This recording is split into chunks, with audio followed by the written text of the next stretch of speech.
Yesu makofi na vigeregere. Haleluya, piga Yesu vigeregere.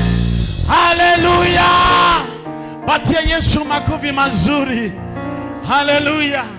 Akisema atakuinua, hakuna atakayezuia. Kwa ibada ya leo nataka tumwambie Yesu, akisema atatutendea, hakuna atakayezuia. Katika jina la Yesu Kristo. Kama unapenda Yesu, mpe Bwana makofi mazuri. Mpe Bwana makofi mazuri na vigeregere. Katika jina la Yesu Kristo. Shangilia Bwana, shangilia Bwana na vigeregere. Shangilia Bwana na vigeregere. Haleluya.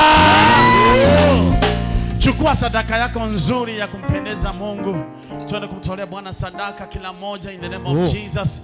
Wala ambao mnatazama GMM TV na wala ambao mnaangalia katika mitandao yote ya kijamii, nataka tusimame na kasi ya Mungu.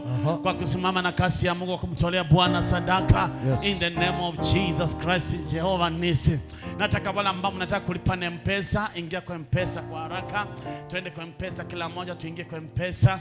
Tuende kwa M-Pesa kila moja in the name of Jesus. Tuende kumtolea Bwana sadaka in the name of Jesus. Bwana Yesu asifiwe. Twende kwa M-Pesa kila mmoja, tafuta sadaka yako nzuri ya kumpendeza Mungu. Usije nyumba ya Bwana mikono mitupu. Hapana, simama na kasi ya Mungu kwa kumtolea Bwana sadaka in the name of Jesus. Wala ambao mnataka kulipa na M-Pesa, ingia kwa M-Pesa, ingia kwa M-Pesa, lipa na M-Pesa, lipa na M-Pesa, buy goods. Weka tini namba ambayo ni 996517. Tumewekea kwenye skrini zenu, tumewawekea tili namba pale. Unaweza simama na kasi ya Mungu in the name of Jesus. Our God is here today. Ninajua kwamba leo itakuwa ni baraka, ni baraka, ni baraka in the name of Jesus Christ. Bwana Yesu asifiwe. Kisha peana sadaka zako. Kama uko na mtu ambaye hajui kutumika M-Pesa, unaweza kumsaidia ili asimame na kasi ya Mungu katika jina la Yesu Kristo. Kama tumetoka kwa M-Pesa, acha tuingie tuombe sadaka ili tukaende. Ninajua kwamba leo vile mmefika hapa, nabii yuko hapa, maisha yenu itabadilika in the name of Jesus. Kama ulikuja hapa ukiwa mgonjwa, unatoka hapa ukiwa sawa, unatoka hapa ukiwa na sawa katika jina la Yesu Kristo. Wacha tuombe sadaka. Baba yetu, tunakushukuru. Tunasema ni asante kwa muda huu Bwana. Tunakutolea sadaka Jehova, tubariki. Angalia wale ambao wamesimama na kazi yako kutolea sadaka Bwana. Wametumika M-Pesa Jehova, bariki kazi ya mikono yao. Inua familia zao, watendee Bwana katika jina la Yesu Kristo. Muda huu Bwana wanaenda kutolea sadaka, bariki kila mmoja. Inua familia zao, inua nyumba zao, inua watoto wao, inua kila mmoja aliye mgonjwa mahali hapa in the name of Jesus Christ. Asante maana unaweza na unatosha katika jina la Yesu. Kama unaamini sema amen. Amen. Amen. Tulete sadaka zetu tuweke kwenye hii box iko hapa ama hile in the name of Jesus. Kwa haraka sana kwa sababu nabii anaingia hapa in the name of Jesus. I am pressing on. I am pressing on to a higher height. I am pressing on. I am pressing on. I am pressing on. I'm pressing on to a higher height. I am pressing on. I am pressing on. Pressing on. I am pressing on. I am pressing on. I am pressing on. I'm pressing on to I am pressing on. I am pressing on. I am pressing on. I'm pressing on to higher heights. Hey. I am pressing on. I am pressing on. I am pressing on. I'm pressing on to a higher height. I am pressing on. I am pressing on. Pressing on, pressing on. I am pressing on. I am pressing on. I'm pressing on to a higher height. Hey. I am pressing on. Nina songa mbele. Nina songa mbele. pa mbele bali pa juu. I am pressing on, I am pressing on, I am pressing on, I'm pressing on to a higher path. I am pressing on, I am pressing on, I am pressing on, I am pressing on, pressing, pressing. I am pressing on, I'm pressing on to a higher path.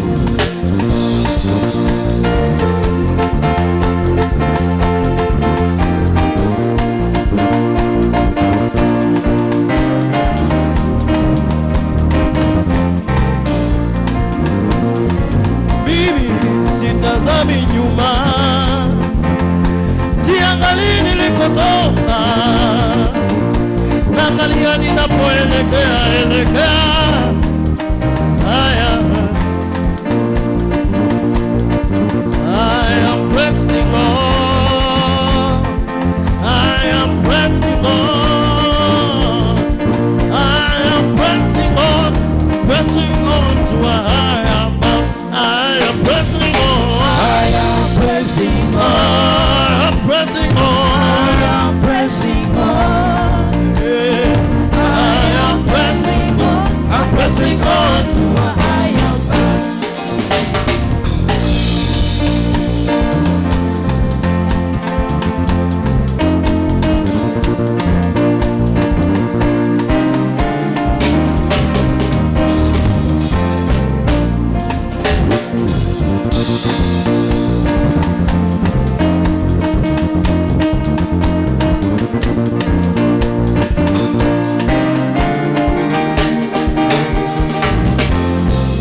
I am pressing on, Pressing on, yeah, I am pressing on, pressing on, yeah, pressing on. I am pressing on, I'm pressing on to a higher path. Mwenzio sipiganagi mwenyewe, napiganiwa na Baba.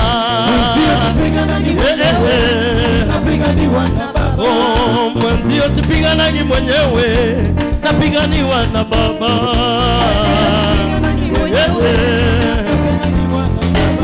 Simama tu kwa miguu yako miwili ulingetua. Simama tu kwa miguu yako miwili. Kuna watu walisema hautafika Disemba.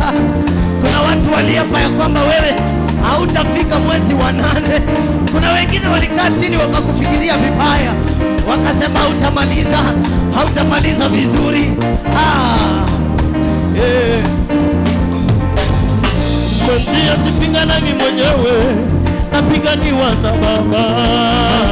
Sipiganagi mwenyewe, napiganiwa na Baba. Oh, mwenzio sipiganagi mwenyewe, napiganiwa na Baba.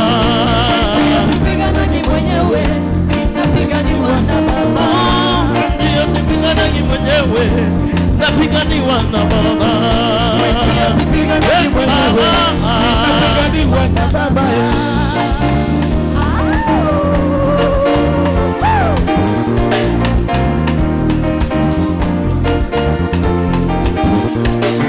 Amen, amen, amen, amen, amen, amen, amen, amen, amen, amen, amen, amen, amen, amen, amen, amen, amen, Amen, amen, amen, amen, amen, amen,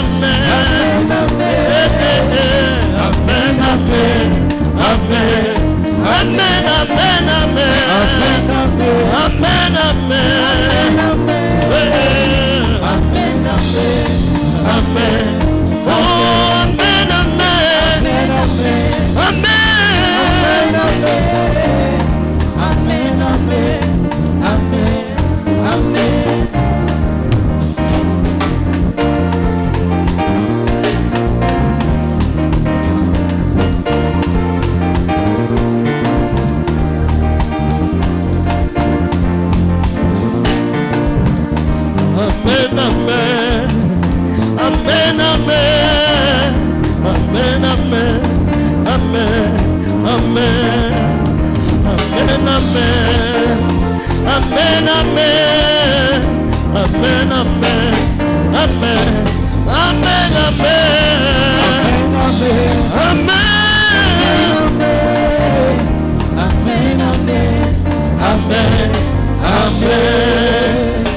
tu mikono yako juu. Baba yetu Nabii Nyabuto Nyamora anaingia mahali hapa. Ninajua ya kwamba kuna mambo ambayo yanaenda kubadilika. Ninajua ya kwamba kuna hali ambayo inaenda kubadilika. Ninataka tuinue mikono yako juu, mwambie Bwana, Baba yetu atakapoingia hapa, Bwana ninaomba ya kwamba Jehova azungumze yaliyo ya kwangu. Mwambie Bwana wa majeshi andae anga kwa sababu ya maisha yako. Mwambie Bwana, andaa kwa sababu ya maisha yangu. Ninaandaa Jehova, ninajua leo hii ya kwamba Mfalme, ya kwamba mambo yatabadilika. Nina uhakika kwamba Jehova utabadilisha mambo kwa maisha yangu. Nina uhakika kwamba Jehova utabadilisha anga kwa sababu yangu. Ninajua yaliyo magumu kwa maisha yangu yanaenda kuwa marahisi Jehova. Huenda ikawa waliongea kinyume nami, huenda ikawa walizungumza kinyume na maisha yangu, leo hii ninatangaza kwa jina la Yesu, ninatangaza in the name of Jesus ya kwamba maisha yangu yabadilike. Ninatangaza yabadilike, ninatangaza yabadilike, yabadilike, yabadilike, yabadilike. Inua tu sauti yako juu, mwambie Bwana maisha yangu, mwambie Bwana maisha yangu yabadilike kwa jina la Yesu. Maisha yangu yabadilike, maisha yangu yabadilike. Rakatata, rakata, rekata, yananama, rakatata. Mwambie tu, mwambie tu, mwambie tu, mwambie tu Jehova, maisha yangu yamekuwa magumu, yamekuwa mazito, sitaweza peke yangu, sitaweza peke yangu, sitaweza. Ndiyo maana ninakukimbilia, ndiyo maana ninakuhitaji, ndiyo maana ninaja na wewe, ninaja na wewe, ninaja na wewe. Inua sauti, mwambie, inua tu, inua, inua, inua. Mwambie Bwana, mwambie Bwana, mwambie niko hapa, niko hapa, ni mimi tu, ni mimi, niko hapa Jehova. Ninakuinulia sauti yangu, ninakuinulia mikono yangu. Ulisema nikilemewa nikuite, ulisema nikilemewa, ulisema ikikaa ngumu. Leo ninakuita Jehova, ninakuita Rafa, ninakuita Jehova Nisi. Bendera ya ushindi wangu ni wewe utakaye nitetea, ni wewe utakaye nipokea. Nipokee siku ya leo, Bwana nipokee, Bwana nipokee.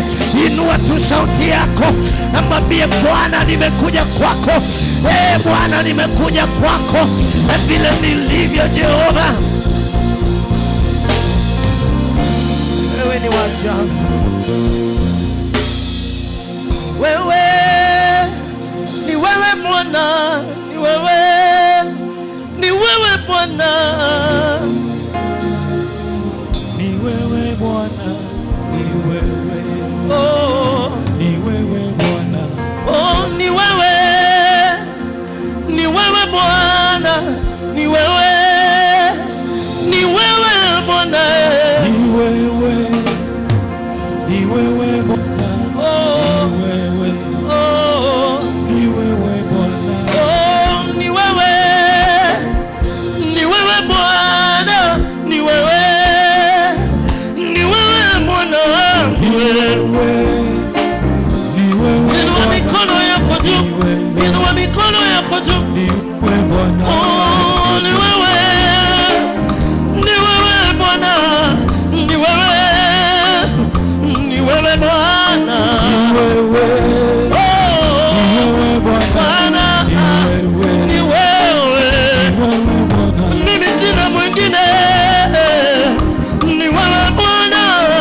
sina mwingine, ni wewe Bwana, ni wewe, ni wewe Bwana, ni wewe, ni wewe Bwana, oh, ni wewe, ni wewe Bwana, ni wewe,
tabu zangu Baba. Ni wewe Bwana. Oh, ni wewe Baba yangu. Ni wewe Bwana. Ni wewe Baba. Ni wewe Bwana. Ni wewe Baba. Ni wewe Bwana. Ni wewe Baba. Ni wewe Bwana. Ni wewe Bwana. Inua tu mikono yako juu. Yesu wetu. Inua tu mikono yako juu. Yesu wa mtoto ambaye ni mtakatifu. Yasiyowezekana na wanadamu, kwa Yesu yanawezekana. Yasiyowezekana Na wanadamu, kwa Yesu yanawezekana. yawezekana. Oh, yasiyowezekana na wanadamu, kwa Yesu yanawezekana. Yasiyowezekana na wanadamu, Kwa Yesu yanawezekana. yasiyowezekana na wanadamu, Yesu yanawezekana.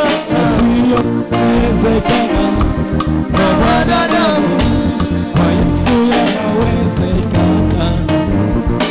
oh Bwana, oh Bwana wa mabwana, mfalme wa wafalme, yale ambayo siyawezi, wewe Bwana unayaweza. Yale ambayo sisi kama wanadamu yametushinda, wewe Yesu unayaweza. Yale ambayo sisi kama wanadamu yamekuwa mazito, kwako ni laini Jehova. Yale ambayo yametulemea, wewe Yesu unayaweza. Hakuna kama wewe Bwana, hakuna mwingine kama wewe, mfalme wa wafalme, simba wa Yuda, ni wewe tu. Hakuna kama wewe, hakuna mwingine kama wewe, hakuna kama wewe Jehova. Uimidiwe, uinuliwe, upewe sifa Jehova. Hakuna kama wewe, bado tuko na imani na wewe, bado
kwa muda mrefu sijaona ndizi, na imani na wewe Mungu wangu.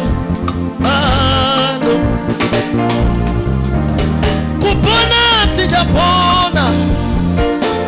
sijapona Baba, nina imani na wewe Mungu wangu. Bado nimelia kwa muda mrefu Baba, machozi yamekuwa chakula changu mfalme wa Baba, nina imani utabadilisha hali hiyo Baba. bado,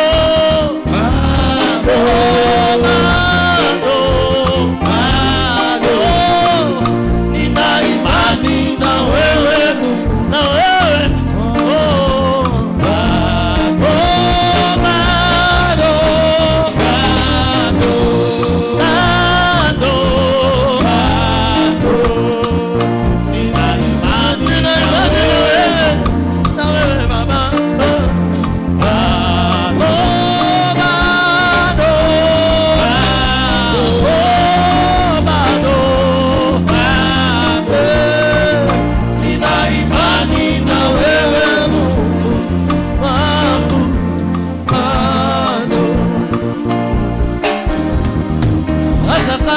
mambo ni magumu, najua unaweza. Hata kama mambo ni magumu, najua unaweza. Hata kama mambo ni magumu, kazi imeisha, sina kazi, oh, kipato kimepungua baba. Hata kama mambo ni magumu, najua unaweza. Mungu wa uzima, Mungu wa uzima, moyo wangu wakutamani. Hata kama mambo ni magumu, najua unaweza. Mungu we, Mungu wa uzima, moyo wangu wakutamani. Hata kama mambo ni magumu, najua unaweza. Mungu wa uzima, Mungu wa uzima, moyo wangu wakutamani.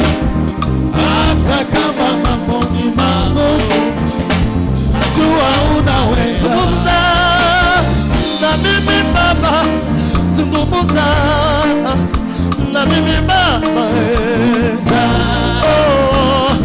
moyo wangu kwa kwako Baba, na mimi Baba. Watu wameninenea mengi, lakini hayajatokea.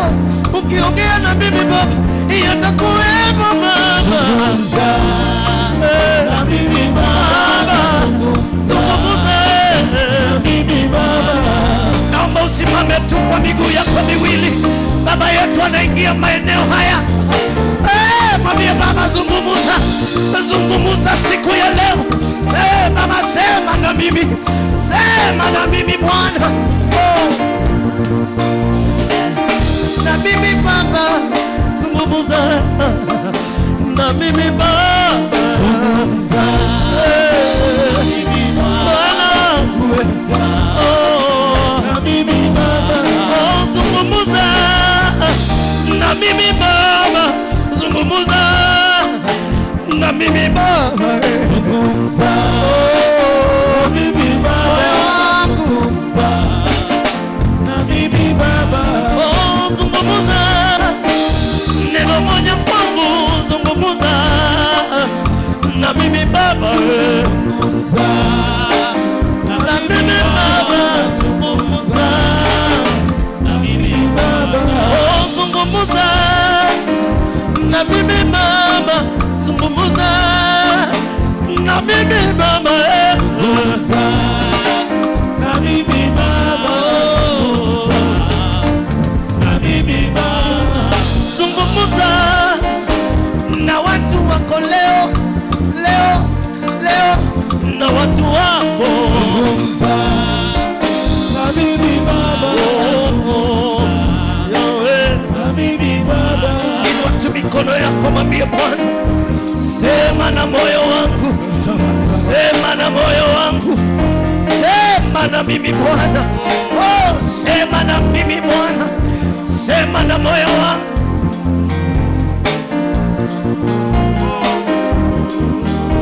Yesu ulitupa ni mtakatifu. Sema na moyo wangu, sema na mimi, sema na mimi, sema na mimi, sema sema na moyo wangu, sema nami,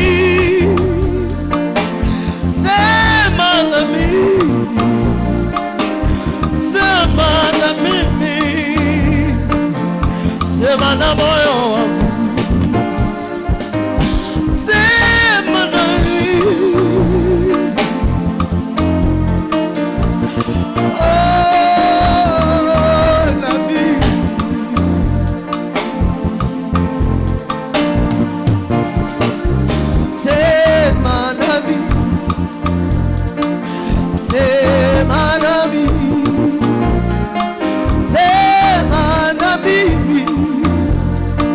Sema na moyo wangu, sema nami Baba, oh, sema na mimi, sema na moyo wangu, oh, sema nami Baba,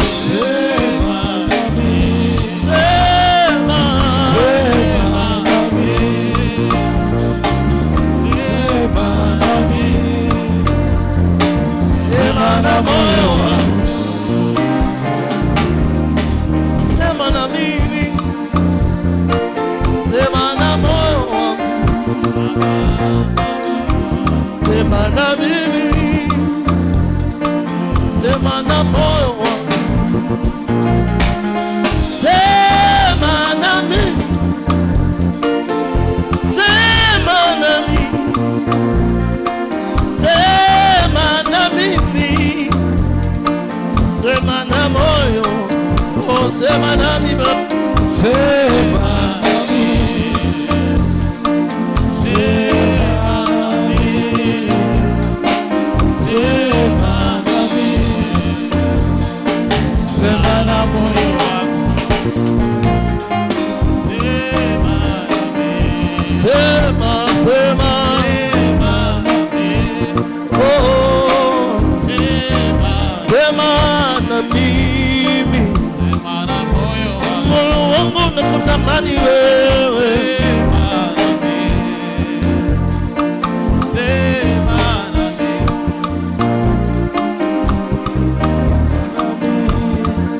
Inua tu mikono yako juu. Kumbe wewe linganishwi na kumbe wewe ulinganishwi na kumbe wewe ulinganishwi. Nimejaribu kutafuta wa kulinganisha na sijaona kama wewe, na kumbe wewe ulinganishwi na kumbe wewe ulinganishwi na kumbe wewe ulinganishwi na kumbe wewe, kumbe wewe ulinganishwi, oh, na kumbe wewe, kumbe wewe ulinganishwi, oh, na kumbe, kumbe wewe ulinganishwi. Nikulinganisha na nani Baba? Kumbe wewe ulinganishwi na kumbe, kumbe wewe ulinganishwi. Haleluya. Tumwinulie Bwana Yesu mikono yetu juu kwa utukufu wa jina la Yesu. Thank you Holy Spirit. Asante Roho Bwana Yesu. Asante kimbilio. Ibada hii Bwana Yesu tunakualika, tunakushukuru Masia. Jina lako lipewe sifa, jina lako liinuliwe. Pewe sifa, inuliwe Yesu katika ibada hii. Tunakuomba Bwana Yesu ukatamalaki na ukatembee. Bwana Yesu barikiwe kwa ajili wewe ni Mungu. Wewe ndiye Mungu wetu, wewe ndiye mfalme wetu. Tawala Yesu, tawala Masia, tawala kimbilio, tawala Jehova, my Father. In the name of Jesus Christ, my God, my Father. Holy Spirit, Holy Spirit. Yesu unastahili Bwana, unastahili kuinuliwa, unastahili mfalme wa ajabu, unastahili sifa ndani ya mioyo yetu, mfalme wa ajabu, katika jina la Yesu Kristo uliye hai, tunakuinua mfalme, katika jina la Yesu Kristo uliye hai. Jehova, tunakuhitaji Bwana, tunakuhitaji Jehova, katika jina la Yesu Kristo mfalme, tunakuinua katika jina la Yesu Kristo. Unaweza Bwana, unaweza Redeemer, unaweza mfalme, katika jina la Yesu Kristo tunakuinua Jehova, tunakuinua Bwana, katika jina la Jesus mighty name we pray. Amen. Hallelujah. Amen. Keti chini kwa dakika chache, niende kukuandalia kitu ambacho Bwana anataka upokee siku ya leo kwa utukufu wa jina la Yesu Kristo. Haleluya. Nimeona Mungu akitenda mambo makubwa, na siku hii ya leo mambo makubwa yatafanyika katika maisha ya mtu kwa jina la Yesu Kristo. Naomba tu ukiketi hivyo, inua mikono yako miwili juu, ufunge macho yako, ndani ya moyo wako wamwambie Yesu, ninakutamani. Mwambie Bwana, ninataka uwe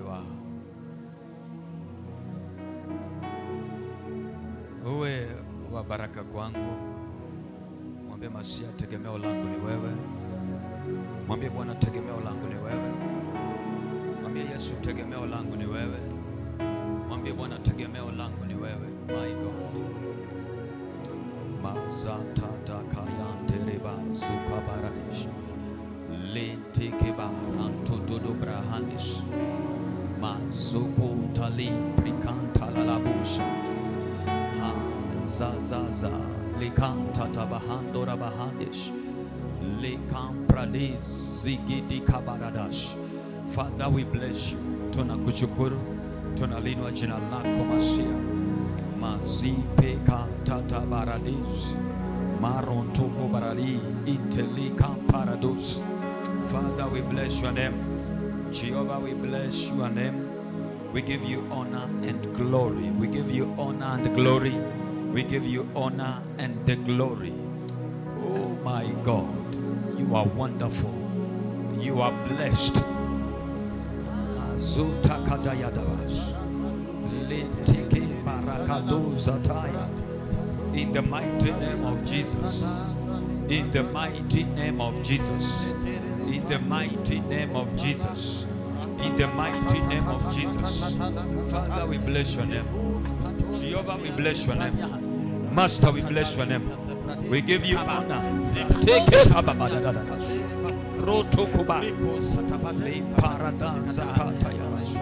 Mwambie Bwana, kuja kwangu nitembelee.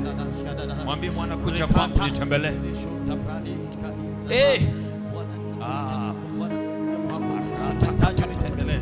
Tembelee mchana wa leo katika jina la Yesu Kristo. Holy Ghost, Holy Ghost, Holy Ghost, Holy Ghost, Holy Ghost. Tembelee mchana wa leo, tembelee Bwana. Holy Spirit, tembelee Bwana, tembelee Bwana, Holy Spirit, katika jina la Yesu Kristo. Bwana mfalme wa ajabu, tutembelee Bwana. Tutembelee Jehova, tutembelee Jehova, tutembelee Bwana, tutembelee Bwana. Tutembelee mchana wa leo Bwana, tutembelee Bwana, tutembelee Jehova, tutembelee mchana wa leo Bwana wa mabwana, tutembelee. In Jesus' mighty name we have prayed. Amen. I feel the Spirit of God so intense today. Na hisi Roho wa Bwana amejaa kweli kweli siku ya leo katika jina la Yesu Kristo. Amen. Thank you, Jesus. Thank you, Holy Spirit. Thank you, Holy Spirit. Naomba mmoja inue mkono wake juu kama amefunga macho yake. Mwambie tu, sema kwa jina la Yesu. Kwa jina la Yesu. Sema kwa jina la Yesu. Kwa jina la Yesu.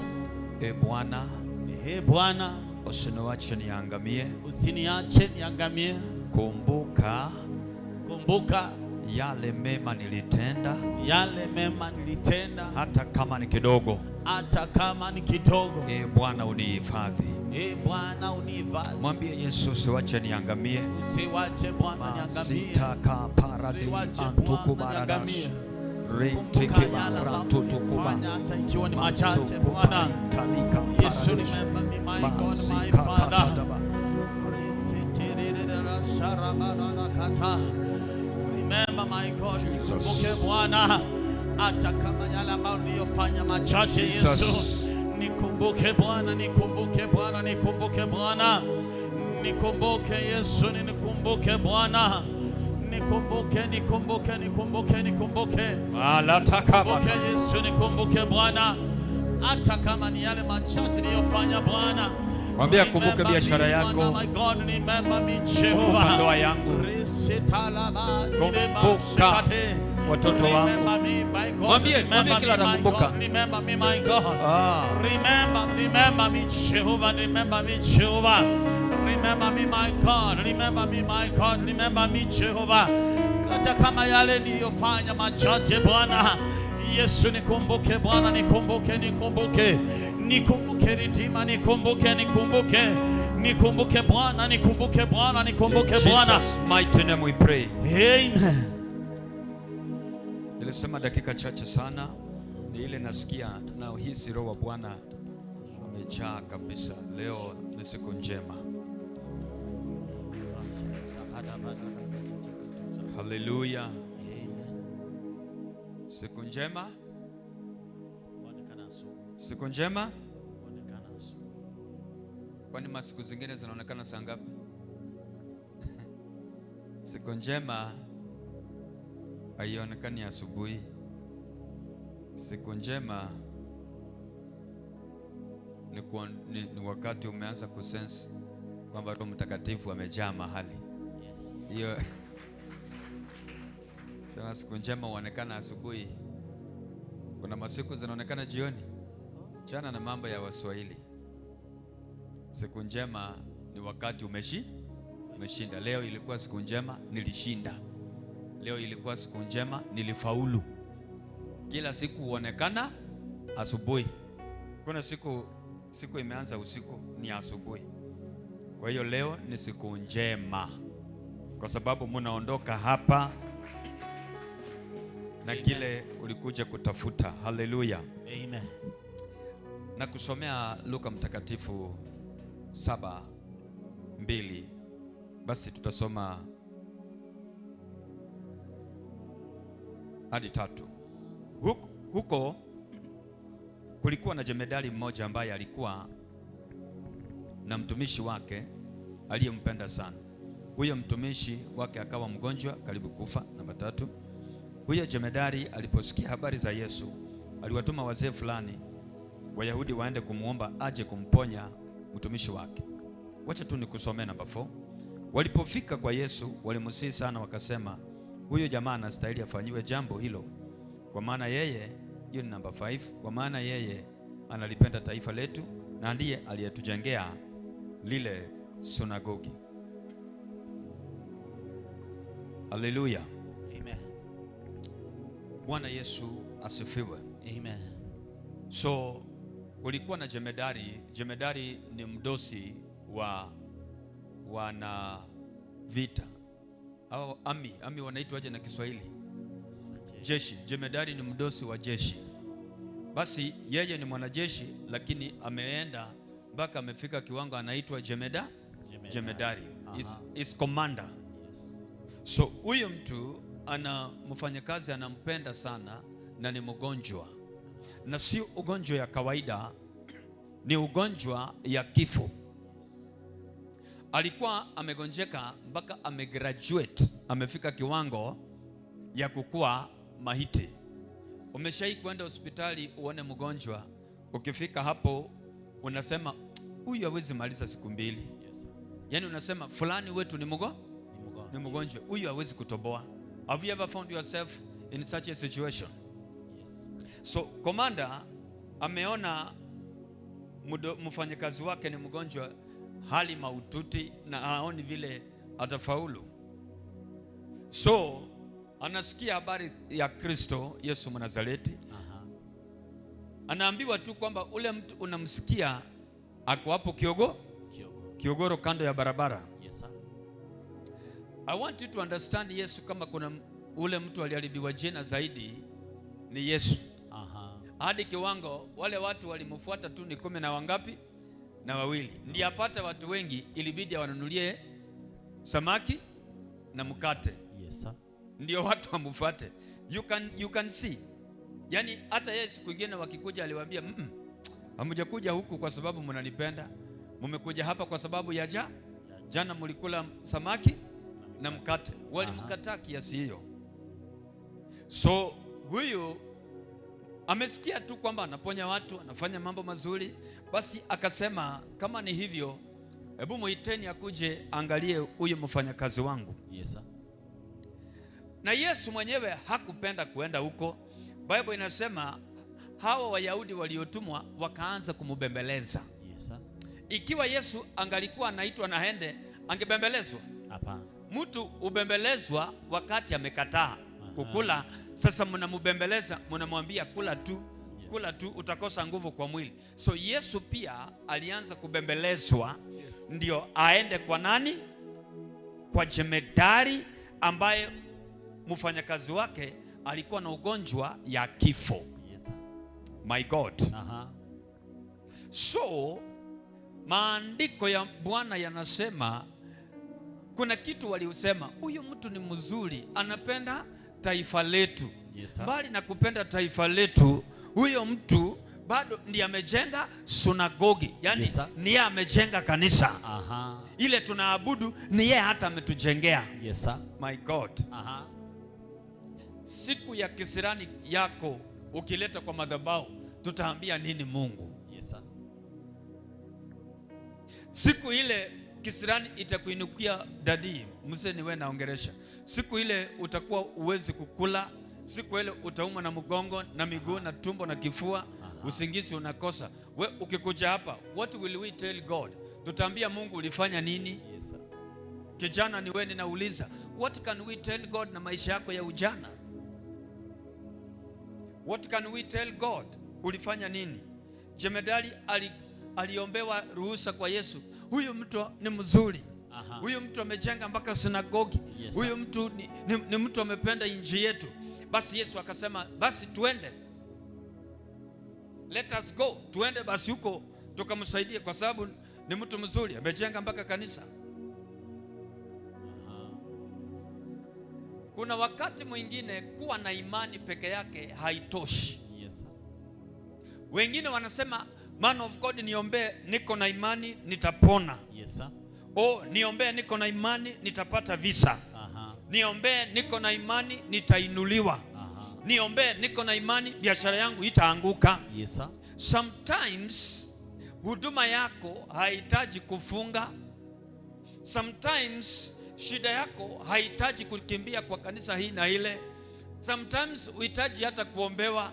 Sometimes Mungu anataka kuona, what have you done? Umefanya nini? Yes, sir. What have you done? Oh my God. Yes, sir. What have you done? Wewe umefanya kitu gani? What have you done? Ni nini umefanya? Sasa mbingu itakuamini kwa sababu gani? Yes, what have you done? Wewe umefanya nini? Nikiwa kwa ofisi ningali ninaomba, I was just praying, I was just seeking God. Nijue nitakuja kufanya nini, because siwezi kuja kwenu mikono mitupu. Yes, sir.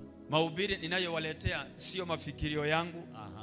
I can tell you the truth. Hakuna siku nimeandika mahubiri chini. Nilikuwa nikiandika nikiwa mtoto wa kiroho. Lazima naandika mahubiri, nitahubiri 1 week early, 2 weeks early, naweka kwa file yangu. I write it and put in my file until God said no, don't give your, usipeane feelings zako, peana the word from heaven. So I was here, I was listening, I was praying, na nikasikia wakisema toeni sadaka kwa kusupport kazi ya Mungu. Then the Spirit said no, watu wangu wapeani sadaka kusupport kazi ya Mungu, wanatoa sadaka kwa sababu ni ibada. Bwana asifiwe. Hatutoi sadaka kwa sababu tunataka kusupport kazi ya Mungu. Bila support yako kazi ya Mungu itafanya nini? Itaendelea. Haleluya. So hatutoi sadaka ndio tusupport kazi ya Mungu. Tunatoa sadaka kwa sababu tunafanya ibada. Bila sadaka hakuna nini? Ibada.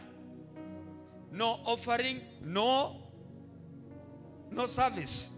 So huwa tunafanya ibada kupitia kwa matoleo yetu. So asiyetoa sadaka kulingana na register za kimbingu hauko kwenye ibada.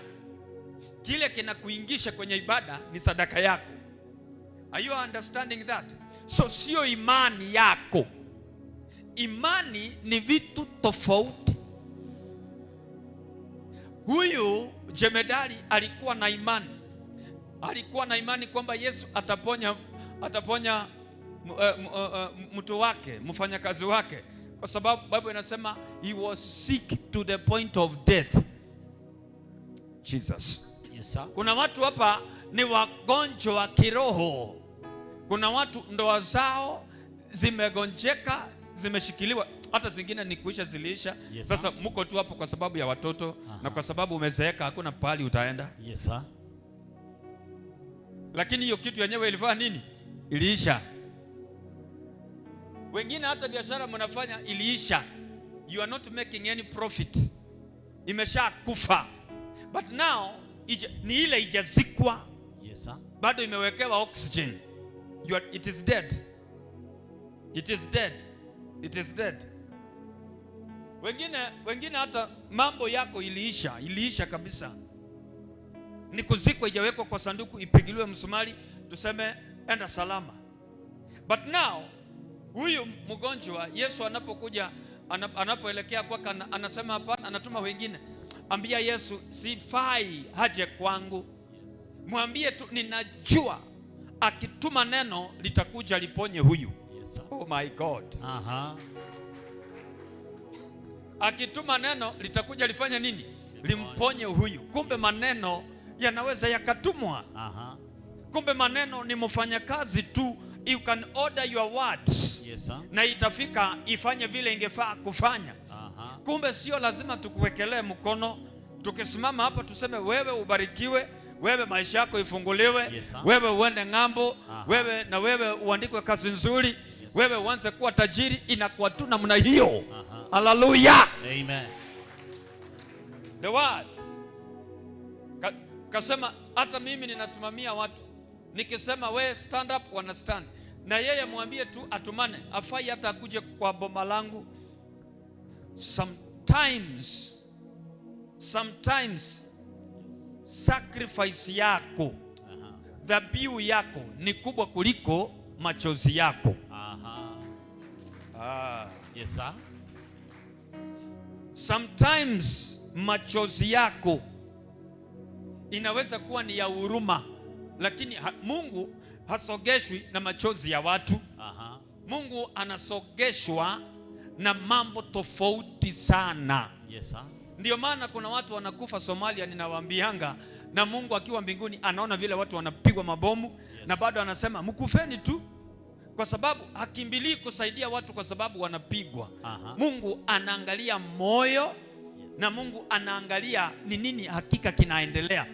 God does not judge by the look of things. God sees the heart. Yes, sir. Wanadamu ndio wanaona appearance na mazungumzo mazuri. Nilikuwa ninaongea na bishop mwingine, rafiki yangu, akaniambia kitu ambacho nikaona sometimes labda ni ukweli. I did not even understand it. Unajua aliniambia aje? Anasema siku hizi wa pastor washirika ndio akuje kanisa yako, anaangalia vile umevaa, kiatu umevaa, na kama uko na njaa akasema ati kama uko na njaa hawezi kuja kwa kanisa lako. Nikamuuliza why, ati anasema nikienda hiyo kanisa hapo tutakuwa tunafanya shopping tuchoke. But I think it is not true. Bwana pewe sifa. Amen. Because ndi hata pastor anza kutegemea washirika atakuwa amepotea kidogo because we don't work for you, we work for God. So nani anafaa kutulipa? Ni Mungu. And because you know mumehubiriwa uongo, so huwa mnaamini uongo sana.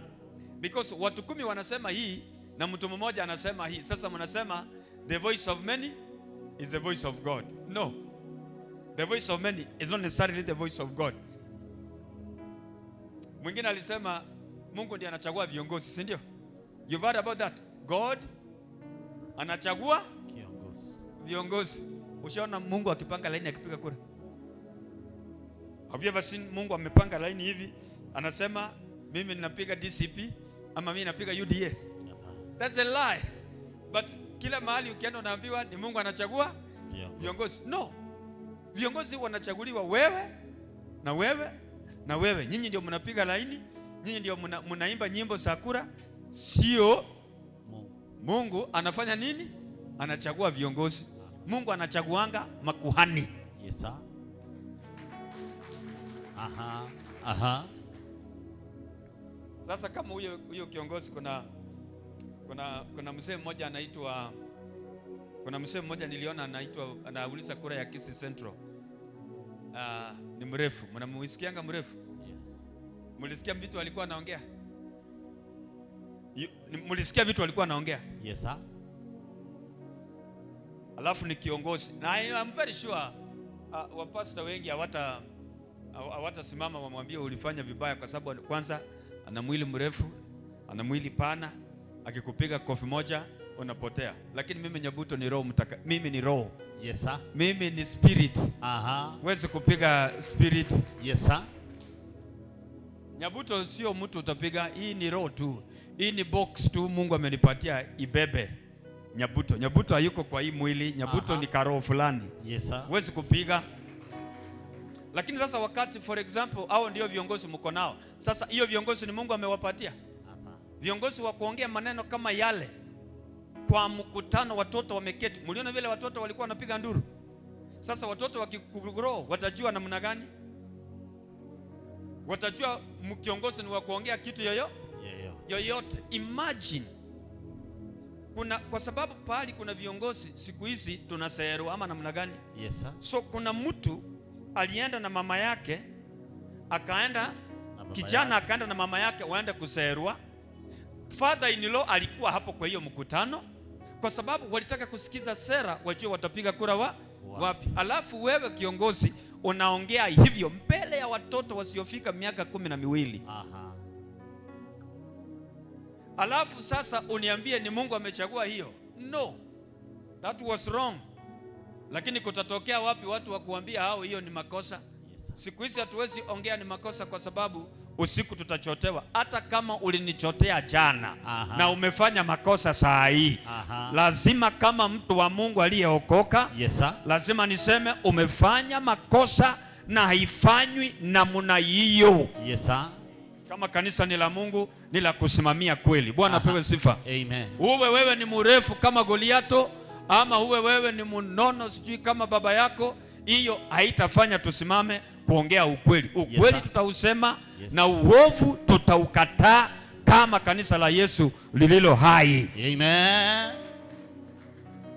Bwana Yesu asifiwe. Amen. I know many cannot say it. Wengi hawatazungumzia hiyo. Wengi watasema hapana, wacha tuwache, hatutaki kuingililia wanasiasa. Mwingine hata atasema hubiri neno. Wewe hubiri neno, wachana na hiyo mambo ingine. Ninahubiri neno, nahubiria wakina nani? Kama hakuna mtu wa kuonya hao, yes, hao ndio wamekuwa waizi. Wakiingia wanatuibia. Yes, watoto wetu hawasomi. Wanaenda kukunywa busa. Kuna mwingine Riana, mtoto alienda akanunua busa ya 50. Yes, sir. Nao viongozi hao wenye kuongea mambo mabaya machafu ndio wanakula pesa ya CDF kama hao. Yes, sir. Ndio wanakula pesa watoto wanafaa kusoma nayo. Sasa kuliko mtoto asome, mdogo ameenda kufanya konda, akalipwa ngapi? 50 bob. Akakunywa busa ya ngapi? Ya 30 bob. Na sasa tusipozungumza kama kanisa na tukatae uofu kama nyumba ya Mungu, basi hawa wakora wataendelea, watatunyanyasa, na wataharibu community yetu, na tunakataa kwa jina la Yesu. Amen. Lazima tusimamie ukweli, na wakicheza tutainuka na tutazungumza laana juu yao. Hata hizo kura wanatafuta, tuna uwezo wa kusema no, hapana, yaya, take over. Iwezekani. Yes sir. Tukiongea na Mungu atasikia. Bwana apewe sifa. Amen. Kuna mambo fulani Mungu anaangalia. God looks. Mungu anaangalia.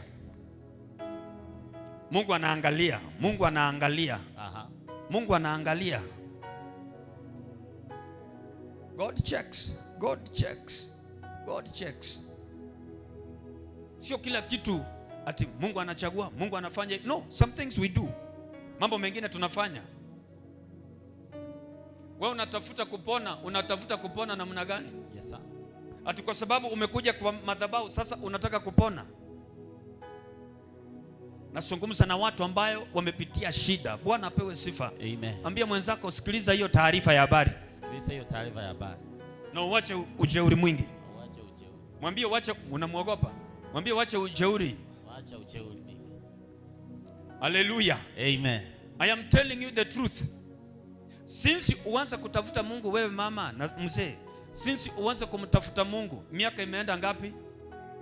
Uko na nini kwa mkono yako? Umepata Mungu? Nani ako na Mungu kwa mkono? Nionyeshe, nione kala yake. Sema unatafuta Mungu. Unamtafuta wapi? Unatafuta Mungu Liosiri na Mungu anapatikana Kiogoro? Yes sir. Unatafuta Mungu sijui Nyamache na Mungu wako huko labda Ugembo.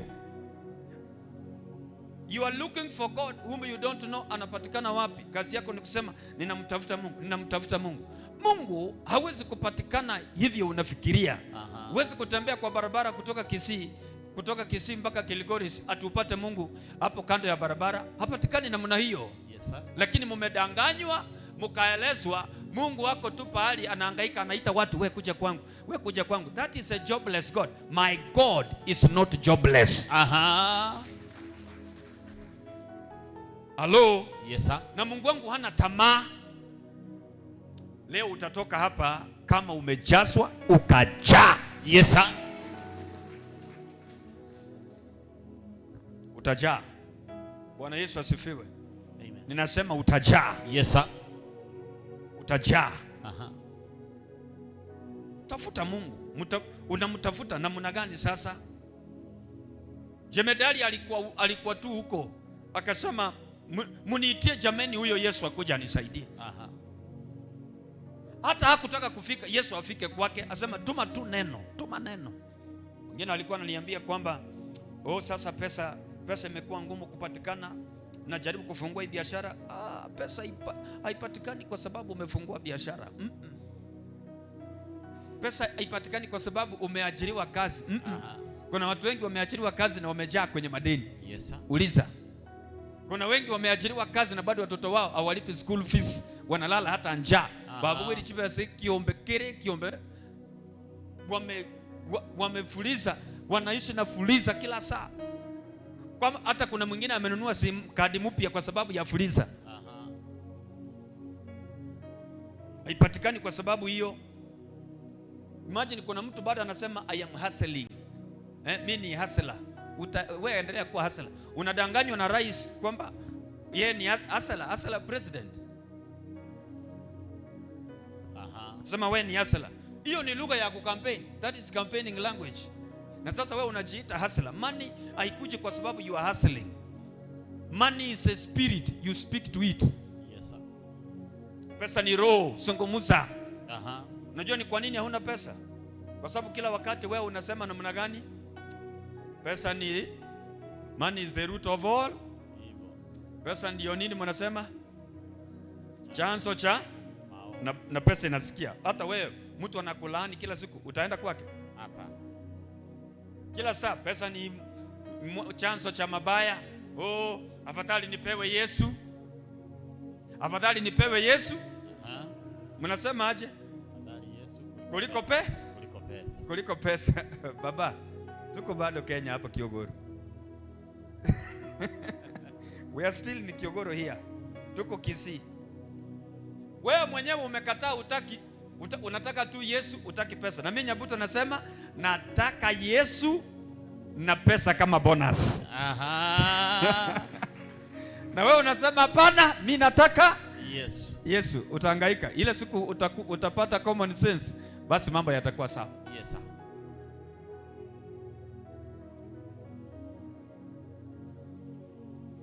Nini ilifanya ule mzee mfanyakazi apone?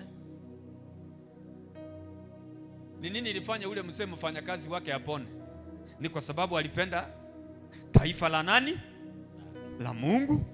Na kwa sababu alikuwa amejenga sunagogi. Yes sir. Hallelujah. Amen. So hiyo ukimwi saa hii kuifukuza ipone ni kitu rahisi. Hauhitaji hata kuombewa na maombi ya kilo 10, ya kilo 50. Hapana. Inastahili ukikuja hapa ninakuangalia, ninakumbuka hii speaker. Nasema Bwana, huyu mtu anakupenda, hata hii speaker ni yeye. Mbingu inainuka haraka haraka. Yes sir. Gabriel anaambiwa leta syringe. Yes sir. Ule malaika mwingine Angel Michael anaambiwa leta dawa ya ukimwi. Mwingine anaambiwa mudunge huyo mtu dawa. Kabla utoke hapa, unasikia kama ni kizunguzungu, ukianguka chini, ukiinuka, ukitafuta ukimwi hakuna. Kwa ajili Gabrieli wameshughulika. Yes sir. Kina Michael wameshughulika. Malaika mbinguni wanakuwa heka. Yes sir. Kuna dada hapa kuna kansa. Ninasema Bwana, hii kansa hapana. Yes sir. Nasema ile viti 20 ni yake. Huyu amependa nyumba yako na amenunua viti kwenye nyumba yako. Malaika wakisikia hivyo, wanaanza haraka. Unakimbishwa emergency kwa lab. Unaangaliwa. Kabla utoke Kiogoro, kansa imeshaondolewa. Kansa imeshaondolewa. Kansa imeshaondolewa.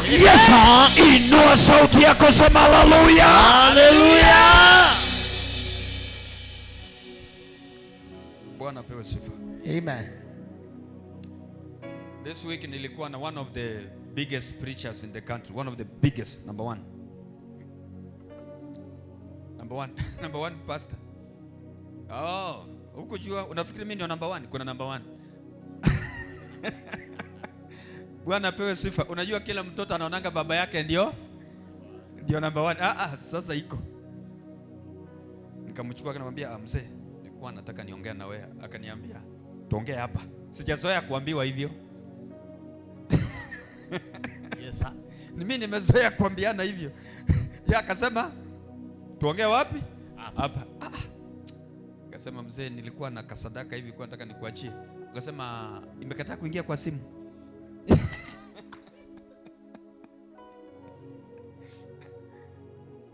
Hello. Anyway, nikasema hapana, nilikuwa nataka. Akasema hapana, wewe weka. Then nikaeka. Nikamuonyesha ndiye aone ni mingi, at least aniambie tukae. Yes sir. Sikuweka 10,000, sikuweka 20,000. Ni mingi. Of course nikisema ni mingi hata wewe unajua ni mingi. So nikageuza simu nikamuonyesha, ona nimeweka. Ndiye at least aseme, kuja basi tukae. Akasema haya, God bless you. Na kusema God bless you hata anibariki, asema God bless you. Akienda na mke wake. Akasema pesa yangu. Nika regret immediately. I regretted immediately. Do you know after I regretted what God said? Mungu akasema ongeza kama hiyo. Nikauliza, God, why? That is the only day sikukula hata kununua maji nikunywe. All the money I had, ni wiki Monday. All the money I had nilimtumia. Nikauliza, God, why do you want me to send the money? Akasema kwa sababu ulimupea na ukakwazika. Kwa hiyo kikwazo lipa. You know this time nilituma hiyo pesa sasa nikiimba. Ndio Mungu tena asiona nimekasirika tena aseme. I'm telling you a true story. It's a true story. But what have you wewe umefanya nini wewe? Wewe utasema nini? What will you say? What will you say? What will you say? Wewe sasa ukikuja hapa maisha yako imeanza kwenda east huko na west huko. What were you going to ask God? Uliza mwenzako, na wewe rekodi gani yako iko mbinguni? Muulize, wewe rekodi yako gani iko mbinguni? Rekodi gani yako iko mbinguni? Si muulize.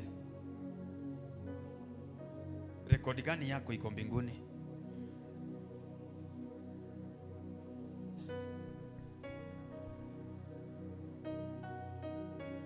Nilikuta mama moja akaniambia napenda watoto wangu equally.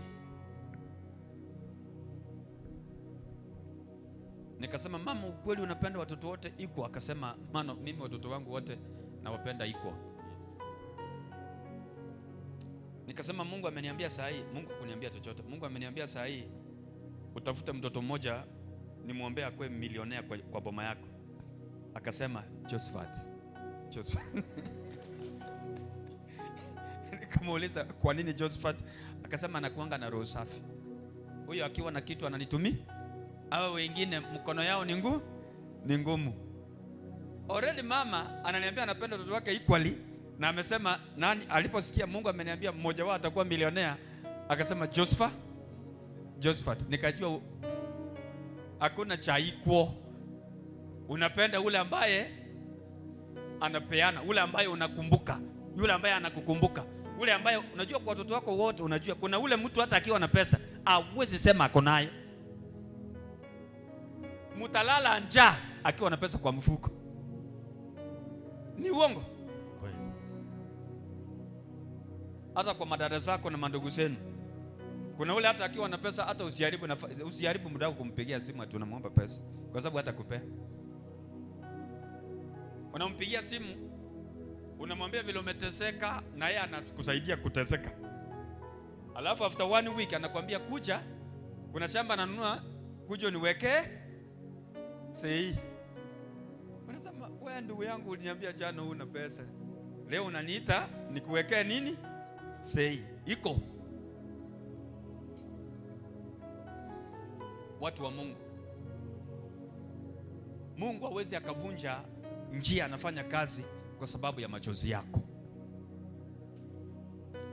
Halo wazee wenzangu,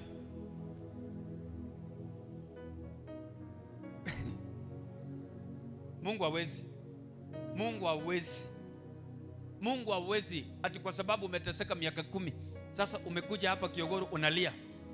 Nitakuombea utafika nyumbani, you will be the same. God checks. Mungu anaangalia na huyu amefanya nini. Kumbuka uko katika hiyo hali kwa sababu kuna mtu amekuweka katika hiyo hali. Wengine wanafikiria ni magonjwa ya kawaida, ni shida za kawaida. Hapana. Mzee, huyo mwanamke wako mwenye amegeuka amekuwa kisirani, kuna mtu amefanya mwanamke yako amechange, sasa anakuona takataka. Mama, huyo bwana yako sasa amegeuka amekuwa shida.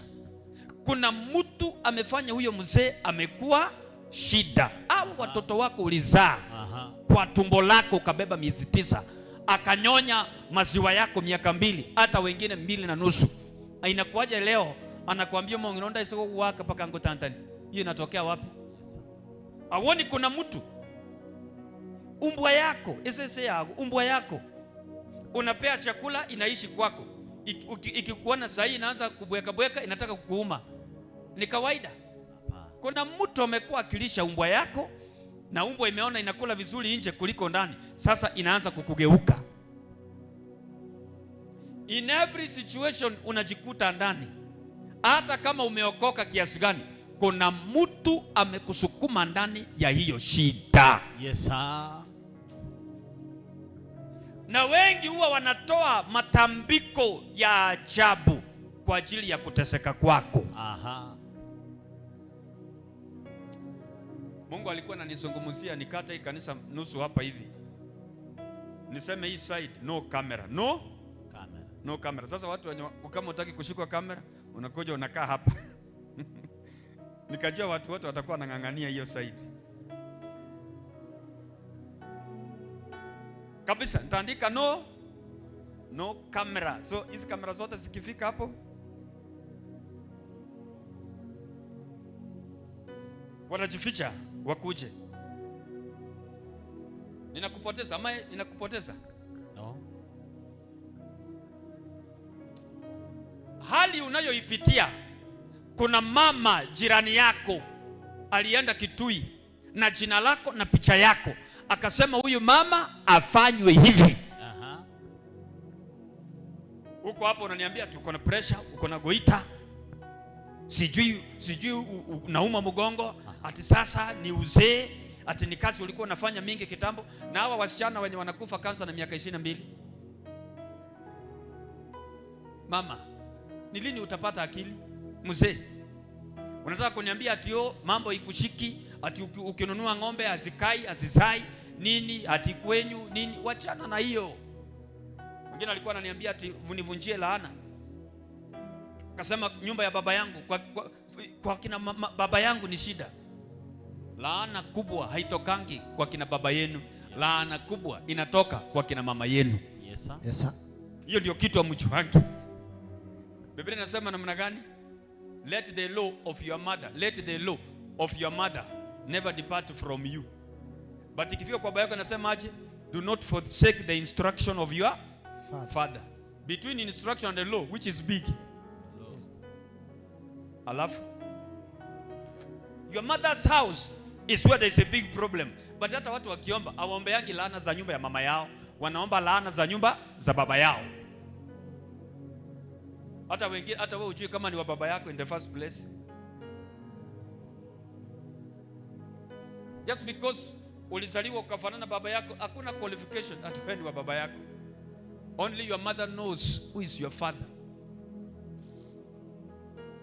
Ulijuaje wewe ni wa baba yako? Because mama yako alikwambia, ama? Yes sir. What if mama yako kukwambia ukweli? So shut up.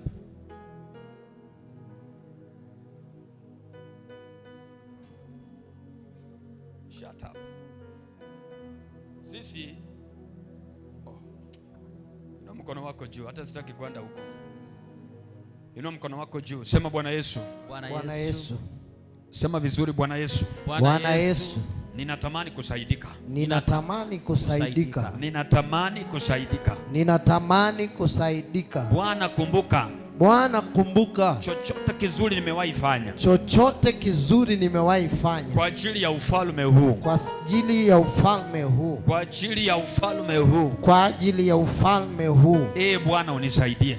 Bwana unisaidie. Katika jina la Yesu. Katika jina la Yesu. Katika jina la Yesu. Katika jina la Yesu. Sema amen. Amen. Hallelujah. Bwana kumbuke kile kizuri umewahi fanya. What have you done? Saa hii umekuja kutafuta Mungu, lakini umekujaje? Umekujaje mami?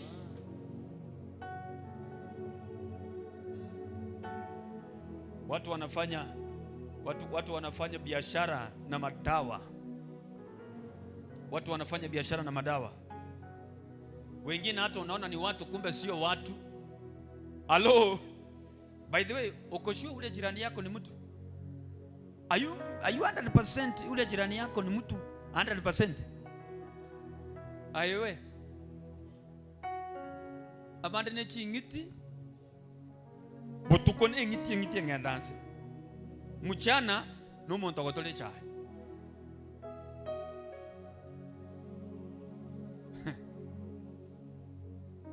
Hiki Kisii na waingia. Kama umekaa karibu na mtu mwenye sio Mkisii, mwambie dadi amesema mbinguni tutafika kwa lazima kwa jina la Yesu. Hiyo ndio translation. Hallelujah. Are you understanding what I'm saying? Yes sir. Jamaa mmoja walikuwa wanaenda safari kwenda Nairobi. Wamefika somewhere hapa hizi Narok. Usiku tu saa 5 hivi. Driver akasema watu wote shuka mfanye nini? Mkajisaidie. I've told you this story before. Walipofika pale wajisaidia, unajua kila mtu anaenda kicheka yake, si ndio? So huyu mwingine alikuwa wa mwisho kutoka, so wakatoka na dereva. Kuliko yeye aende kicheka yake, akasema ai, kukuwa safe, wacha nifuate dereva, ni anajua. Dereva naye hakujua anafuatwa. Kufika pale akakuta dereva amegeuka, amekuwa nyoka kubwa sana. Big snake. Akupiga nduru, katika ile hali ya kushtuka haja ikapotea. Ushaishtuka mpaka haja ipotee? Ikapotea. Akakaa akiangalia.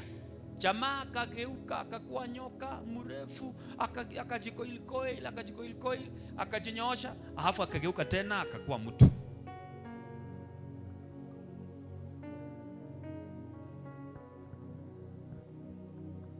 What are you talking about? There was a manager hapa Bosongo hapa wa benki moja. Let me not speak the name kwa sababu sitaki. Manager of a bank in Kisii Town. But if you go back to my videos, utaona nilitaja jina la hiyo bank. But now kwa sababu sitaki. Hapa town, Kisii Town, karibu na supermarket iko hapo, supermarket kubwa hapo, there is a bank which used to be there. Siku hizi hakuna hiyo bank hapo, ni supermarket iko hapo. This is what the manager told me. Alisema unaona hapa mahali nakaa, huyo manager sasa ni pastor. Akasema hapa nyuma ya hapa, hii nyumba hapa, kuna nyoka inaweza kuwa mrefu kuliko hii banki yote.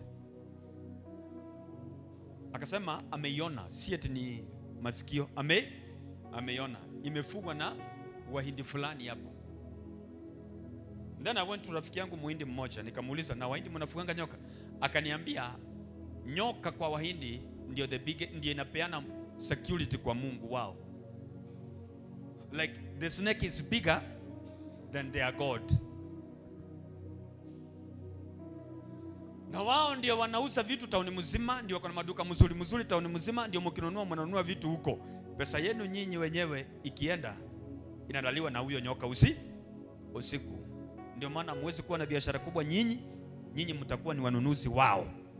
In other words, they will always remain to be financial kings and you'll be financial servants. You didn't hear that kwa sababu hamtaki kusikia. Simameni hivyo. Ndio maana mnahangaika, mnateseka. Kazi yenu ni kulialia, uchumi ni mbaya. Wewe ulienda wapi hapa Bosongo General ukapata Muhindi ameadmitiwa hapa? Si niwe nauliza, ati kitanda yako iko hapa na kitanda ya Muhindi iko wapi? Hapa. Mnaletewa, mnakunywa uji asubuhi na Muhindi.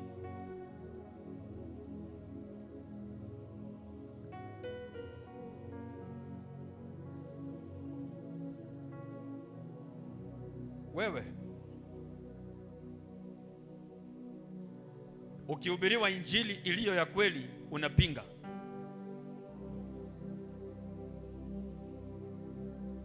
Mimi nimeshazeeka. Juzi nilitaka tu nirudi nikuwe kijana. Nikajaribu kuomba nirudi miaka ipungue, ikakataa. Nikaanza kupaka nywele yangu dye ndio watu waone sijazeeka, bado wanaona niko na kipara, ni mzee. Nikaenda juzi tu, nikaenda kwa duka wanauza dawa ya kupaka kwa kipara nywele imee.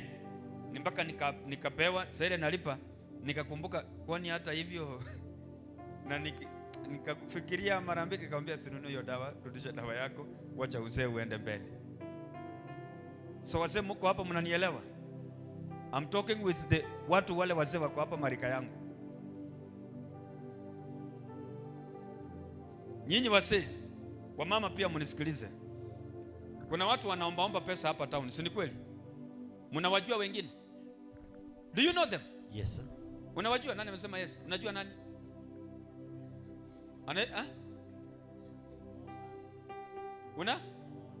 Unaonanga? Hiyo ni hata sisi tunawaona. Because I was surprised kwamba yeye anawajua. Honestly, mimi nimekaa hii town Mimi sasa ndio kijana ya hii town barobaro. I have seen watu wakiomba pesa hapa. Sijui wanatoka area gani. 99% hata wewe utakubali uwajuangi. Kwa nini watu wenye wanaomba kwenu uwajui? Because some of them are not real people.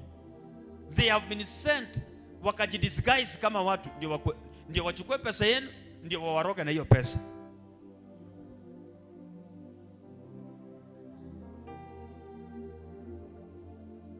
Zinarogwa tu hivyo. Haya. Hapo Kisii town kuna wenda wasimu. Mnawajua? 90% ya wenda wasimu wa Kobosongo ni watu ambaye hata hatujui kwao ni wapi. Ukijua utajua tu watatu, wawili. Kwani mwenda wasimu anaweza kuwa mwenda wasimu atoke Narok akuje hapa? Some of them are not mad people. Wameambiwa wakuje hapa. Wakakue wenda wasimu wapi? Hapa. Na unaona mwenda wasimu miezi 6, 7, 8 kutoka hapo mwingine anakuja. Why? Waliambiwa hata mkwe wenda wasimu mkimaliza miaka 8 ama miezi 8 anaenda anakuwa bilionea, anakuwa milionea. Mwingine alisema alikuta mwenda wasimu Tanzania ni mtu anajua wa Bosongo. Mpaka akamuita jina. Ule akamwangalia, akaekana, akaenda. Mwenda wasimu akaangalia mtu, akakliki, akaenda. Kwa sababu wewe ulikuja Tanzania vitu yako. Kwa nini unaniita? Kile kimekuleta Tanzania ndicho kimenileta Tanzania. Lakini wewe umeletwa kununua viatu, mimi nimeletwa kununua utajiri. Sio kila panya inapita kwako. Fiu, fiu, fiu, fiu. Ni panya. Zingine sio panya. Yes. Zingine ni maagent wametumwa kuangalia hali ya anga. Leo mmekula nyama, leo mmegombana mara ngapi na bibi yako? No, but as I speak like this, kuelewa kwenyu ni ngumu, hamtaelewa. Na unataka kuvunja hiyo na machozi kwa sababu umekuja Kiogoro ukashikwa na machozi ukalia.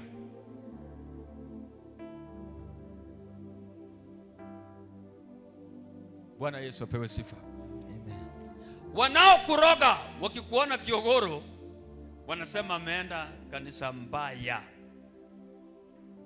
Kwa nini anaenda kanisa mbaya? Kwa sababu amejua wewe unaharibu hasara, unaleta hasara.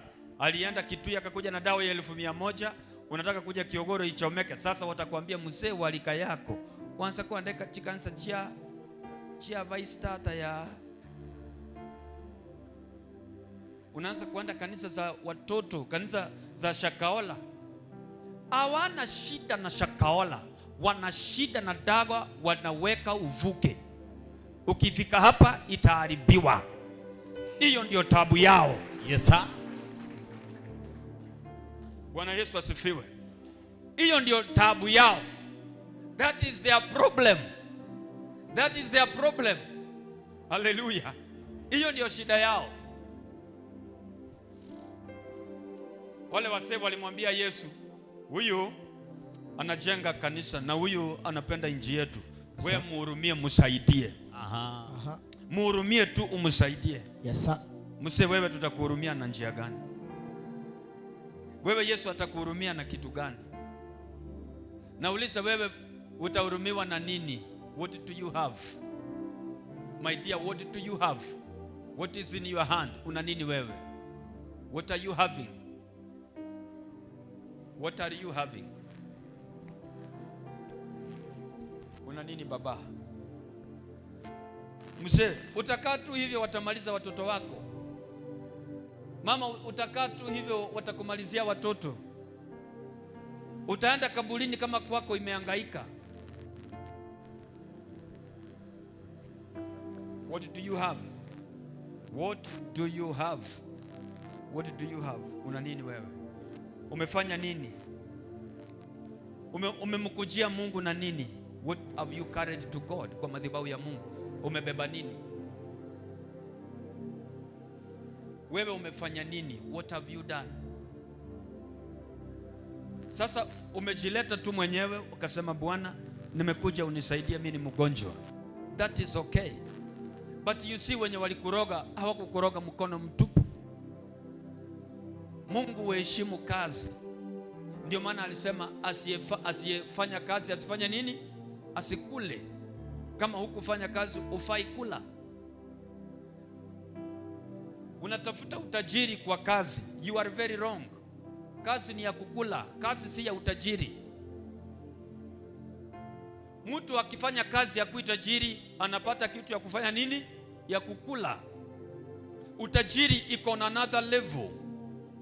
Nyabuto Nyamora, nitafanya aje watu wanielewe? Baba, hiyo kisirani unaona kwa boma yako ni wewe mwenyewe utaifukuza. Maombi ni kupiga simu. Faili zinaonekana. Sasa ile daktari, umewahi kuadmitiwa kwa ward wewe? Umeingia kwa ward? Umewahi kukua kwa ward ya wagonjwa? Kuna kuaje? Madaktari wanapita asubuhi na faili ama namna gani? Wanafungua faili yako, wanaangalia, aka kalidungwa jana dawa fulani, jana alikuwa na symptom hii, faili inafunguliwa. Hata kwa ulimwengu wa kiroho malaika wanazunguka na faili. Wanasema huyu ni nani? Huyu ni Abidan Bogonko. Basi faili inaletwa. Nasema jana ni Abidan. Jana alikuwa na mwanamke kwa lodging, wakakaa masaa 3 kwa lodging, akamulipa shilingi 150. Alafu jana alidanganya, hujaenda lodging. Ni faili ya uongo anasoma, sio unabii. Halo. Bwana apewe sifa. Sio ukweli, msiende kumkusema ati nabii hawezi ongea uongo. We, hii sio, hata sio uongo, ni maneno yangu na faili yangu ya imaginary. Sema jana alidanganya. Faili ikiletwa hivyo, unaona hiyo vitu yote vile inaletwa hivyo. Alafu hapo chini kunaandikwa sasa, huyu Abedan ni yeye hapa tarehe 17 mwezi wa kwanza alinunua generator ya kanisa. Sasa kuna mtu ataniuliza, kwa hivyo Mungu atalipa? Utaweza fanya dhambi ulipe usamehewe? Wakati ule mfalme ule analetewa habari kwamba anakufa, alifanya nini? Aligeuka kwa ukuta akamulilia Mungu akasema, Bwana kumbuka. Akasema kumbuka. Haya, kuna mtu anaitwa nani na nani? Mmesahau mambo ya Esther? Nani yule alikuwa watchman? Kuna Mordekai na nani? Naaman. Basi Mordekai kanafaa kunyongwa, kafukuzwe, kauliwe. Usiku Mungu anakuja tu kwa mawazo ya mfalme. Mfalme anachukua kitabu cha kumbukumbu, the book of records. Kama mfalme ameboeka, amewatch TV, haingii. Wanamuimbia, haingii. Akienda kulala, ushaisikia kitu kama hiyo hata wewe siku moja? Mfalme anasema, hebu niletee kitabu ya kumbukumbu nipitie. Kakifungua page 1, page 2, page 37. Akakuta topic, Mordekai helping the king from assassination. Mfalme anasema, who is Mordekai? Mordekai analetwa mbele yake, anasema unataka aje? Anasema mdosi, Hamani ananisumbua. Kumbukumbu, sio kumbukumbu. Imeandikwa the book of records. Did you know Biblia inasema mbinguni kuna vitabu vya kumbukumbu? Oh my God. Kumbukumbu inaandika vitu mbaya na vitu mzuri. Bwana apewe sifa. Amen. Mazuri yako ya kutetee. Amen. Siku ya kiumano yako, mazuri yako ya kutetee. Yes. Siku itakuumania, mazuri yako ikutetee. Amen. Mazuri yako ikutetee. Mazuri yako ikutetee. Mazuri yako ikutetee. Mazuri yako ikutetee. Daudi ndio huyo. Amenyang'anya mtu bibi yake. Lakini madharau, ambia mwenzako hiyo maskini ni mbaya sana. Mwambie kama unapenda maskini, mguse. Mwambie kama unapenda maskini. Mwambie kama unapenda maskini, Toka hapa tafuta kiti mahali pengine. Halo, atafuta kiti mahali pengine akaketi. Imagine mtu amekunyang'anya bibi yako, alafu anakupatia barua, unabeba uende kuuliwa.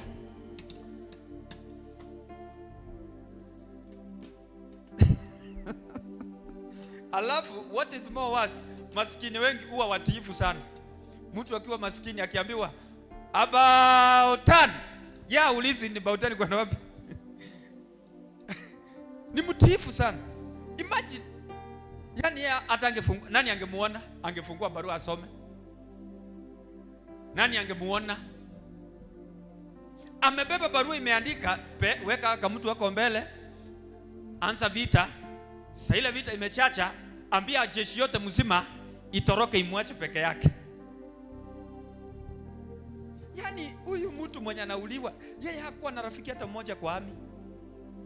Mwenye angemwambia wewe, tumeambiwa vita ikianza tutoke tukuache uuliwe. Lakini kwa sababu ya mambo ambayo huyu mzee alikuwa amefanya hapo nyuma, Mungu akaangalia tu, akafunga macho moja, akaangalia na moja, akasema wachana tu na hiyo mjinga, wachana na Daudi, wacha afanye nini, muache tu.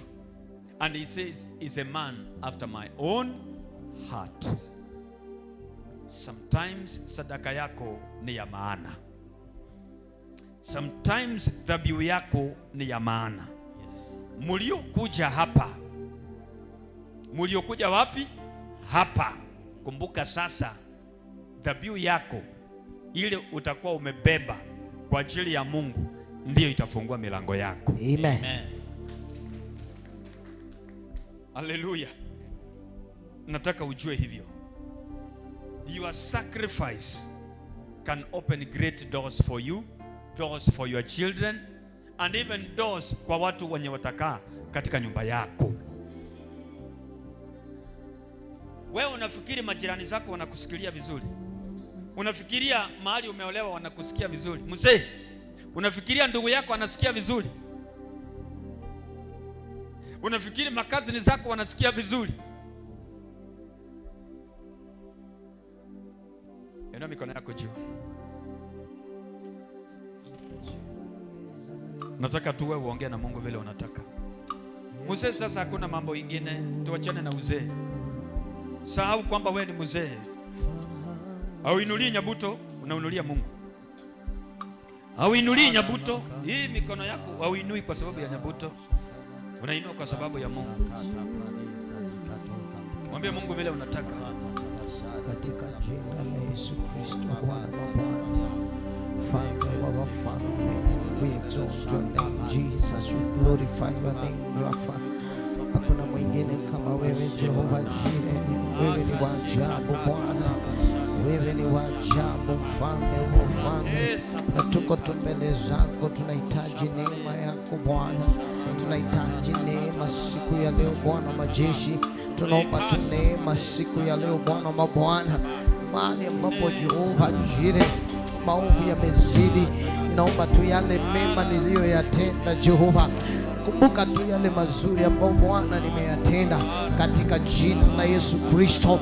Ninaomba Bwana mabwana ukumbuke, kumbuka tu yale ambayo Bwana nimetenda Jehova Jire. Ninaomba Bwana na mimi unitetee, ninaomba tu na mimi Bwana unitetee, ninaomba Bwana na mimi unitetee kwa jina la Yesu Kristo. Ninatangaza kwamba Bwana, milango iliyofungika kwa maisha yangu Bwana majeshi, milango iliyofungika Bwana, ninatangaza siku ya leo hiyo milango ifunguke katika jina la Yesu Kristo.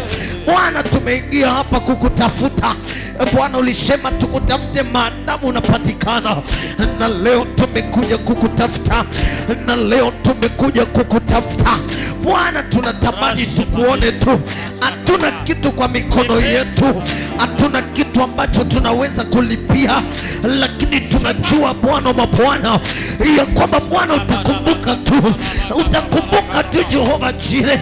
Tulijitolea kwa sababu yako, tulijitolea tu tukajituma. Bwana tunaomba ukumbuke mfalme, Bwana tunaomba ukumbuke mfalme, tutetee Jehova Jire.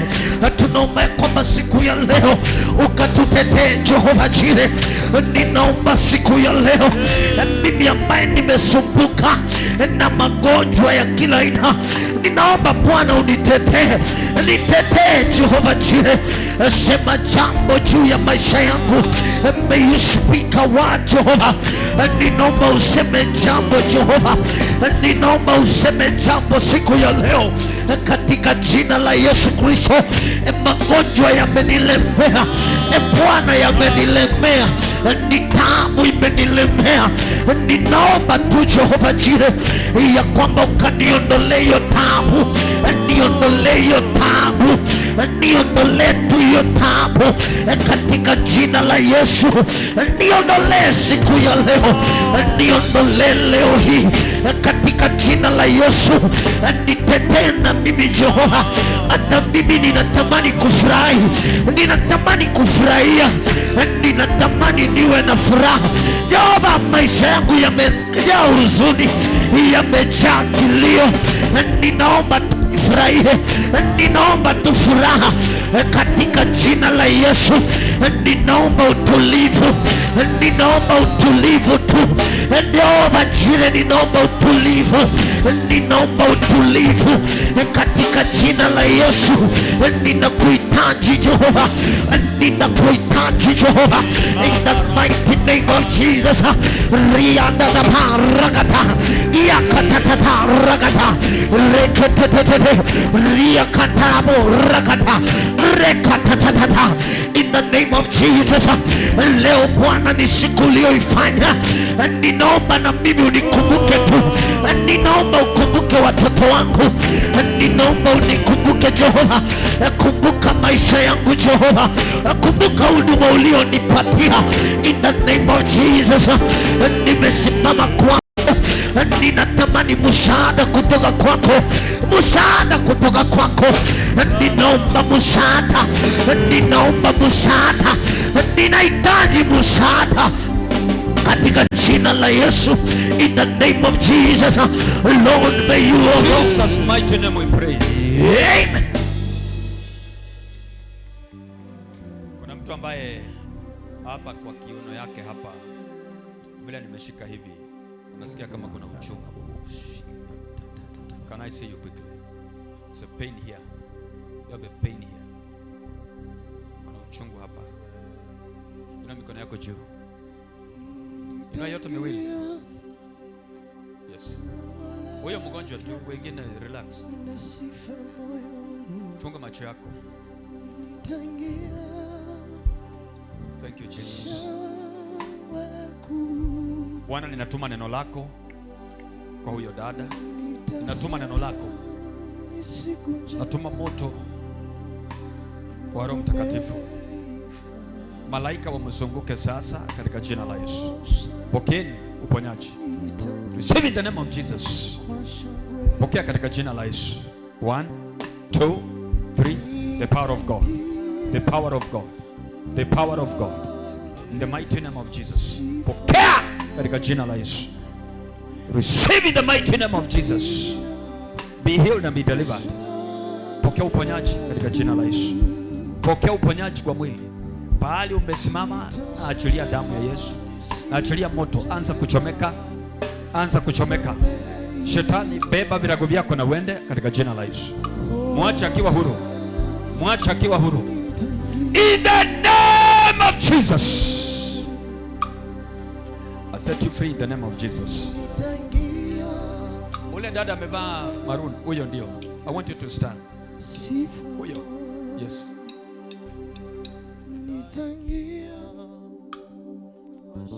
Inua mikono yako juu.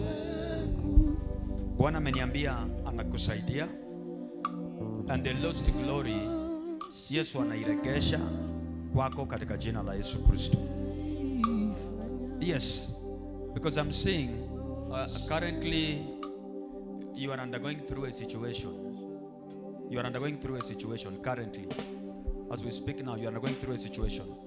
God is telling me, do not usilie tena. God is bringing back the glory back to you. Inua mikono yako juu. Na achilia neema kwake katika jina la Yesu. Pokea hiyo in the mighty name of Jesus.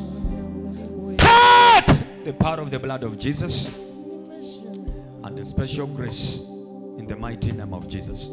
Amen. It is done. Is there somebody like Moset? Your name is, I'm hearing a Moset. Moseti. Rafiki yangu. Wewe tu Bwana asifiwe. Bwana. Yesu anataka kukusaidia leo.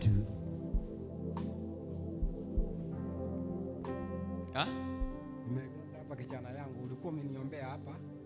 Nilikuwa nimekuombea. So umeleta kijana yako wapi? Nimeleta hapa kijana. Huyu ni kijana yako? Sana. Thank you Jesus. Kijana yako na nyumbani ni wapi baba? Nyumbani ni wapi? Ibenu. Ibenu tu hapa? Ibenu watu hapa. Father, we thank you. Thank you Jesus.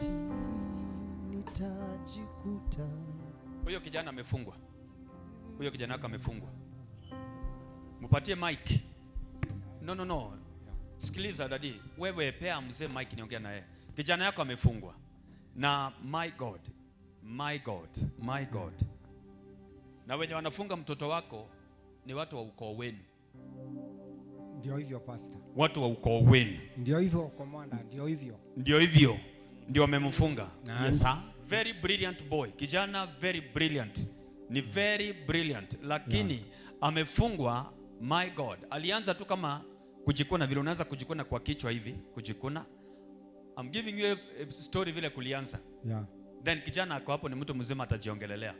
Amefungwa na watu wa ukoo wa kwenyu. Kujikuna tu. Ndiyo. All of a sudden kijana ameanza kunywa pombe. Kabisa. Anakunywa pombe. Hata ndoa yake haiko. Pombe. Ndio. Pombe. Yes, wamemkamata na pombe.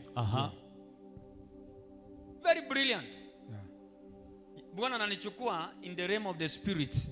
Na naingia katika ulimwengu wa kiroho and I'm seated and the young man is seated and I can see him. Napokaa ninamwangalia. Naona kijana very brilliant, very smart mpaka anavaa miwani. Ndio.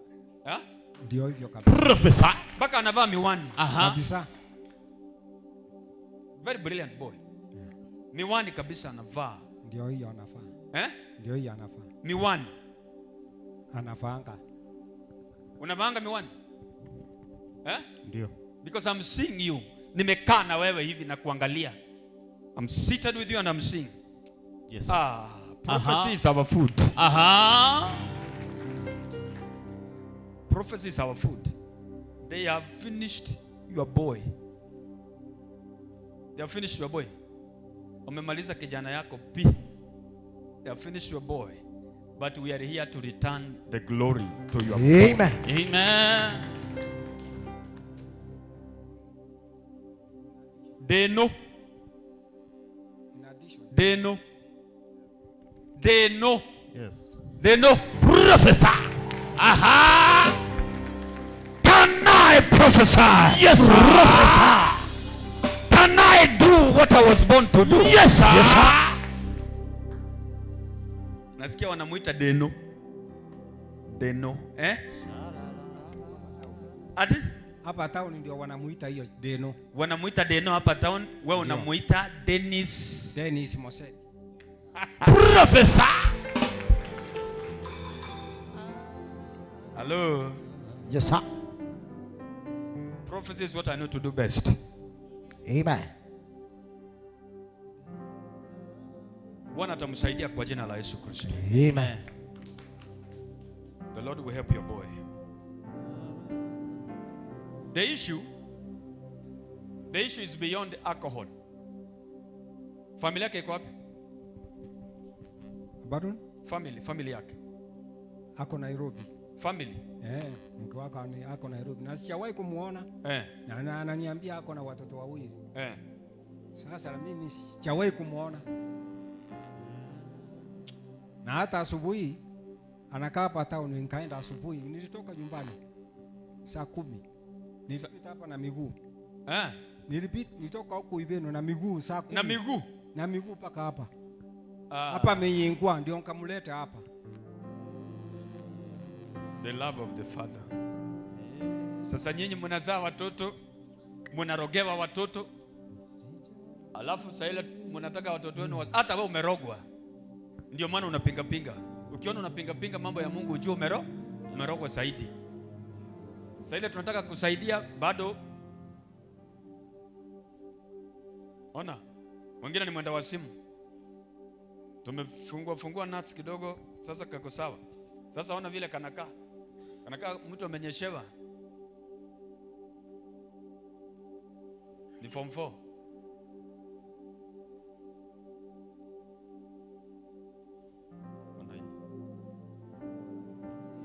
Man of God, look at this. Mukisha rogewa watoto, sasa ndio mnakuwa laini, mnatafuta Mungu. Sasa hata saa nyingine ni mzuri hizo shida zinawapata ndio mkuje Kiogoro. Jua hata tungekutania wapi nyinyi? Tungekutania wapi? Tungekutania wapi? Tungepatana wapi tukutane? Hizi shida si mbaya. Sio mbaya. Tesekeni lakini kidogo kidogo izizidi mateso. Wewe utembei. Ulipeleka wapi miguu? Mgongo. Na kuna kitu kwa tumbo na miguu na waka moto. Tena inatoka kama maganda hivi. Mguu yako?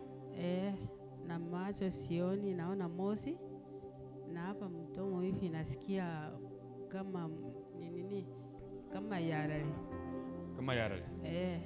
Alafu hii mgongo ndio wewe unajua yarali ni nini? Yarali ni nini?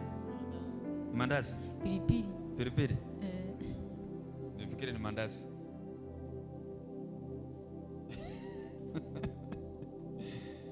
Ewe Mungu wa mbinguni, shuka tunakutaka. Ewe Mungu wa mbinguni, Yesu, Shuka tunakutaka.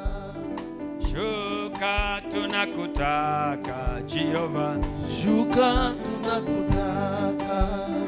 shuka tunakutaka. Masia, Shuka tunakutaka.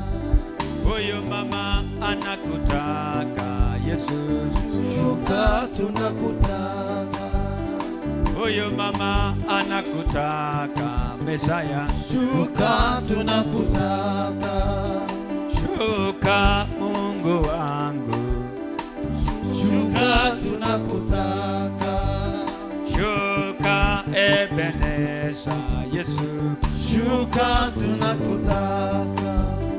shuka tunakutaka. Yesu, Shuka tunakutaka. shuka tunakutaka. Jehova, Shuka tunakutaka. ewe Yesu Munazareti. Jehova, Shuka tunakutaka. ewe Yesu Munazareti. Jehova, Shuka tunakutaka. shuka tunakutaka. Masia, Shuka tunakutaka. huyu mama anakutaka. Yesu, Shuka tunakutaka. haleluya. Mami, hiyo hospitali inaitwa Kenya International Referral and Treatment Hospital Holy Synagogue Church. Huku tukikuombea fimbo hiyo unaenda unapika naye chai. Sawa? Amina. Unapika naye chai unakunywa. Hatuweki hapa, unaenda nayo. Kwa hiyo mimi nataka leo niambiane wale wakudungana shindano wakudunge moja. Kuna dawa nataka upewe saa hii kwa pharmacy. Dawa yetu inaitwaje? Inaitwa Paracetamol. Tukupatie Paracetamol moja. Wewe umezoea kukunywa paracetamol kila siku. Sasa hivi tunataka tumpatie Paracetamol kutoka kwa sasa wewe tembea. Umepona. Si ulikuja kupona? Nataka nipone. Tembea mwenyewe. Tembea, fimbo ya nini? Tembea. Kianguka chini tunakubeba tena unatembea. Hebu toa hiyo kofia ndio inakaa mzito. Na nyinyi mnavalisha wa mama vitu mzito. Hebu kuja sasa. Kuja. Bas. Yara linaisha saa hii. Hii toa hii na kukaa. Tembea sasa. Ilikuwa inakusumbua. Tembea. Tembea, uchungu inaisha kwa mgongo. Kitu hapa kinanisumbua ni kubwa sana, kinataka kutolewa, ndio nasikia kitolewe nikufe. Kitolewe? Nikufe.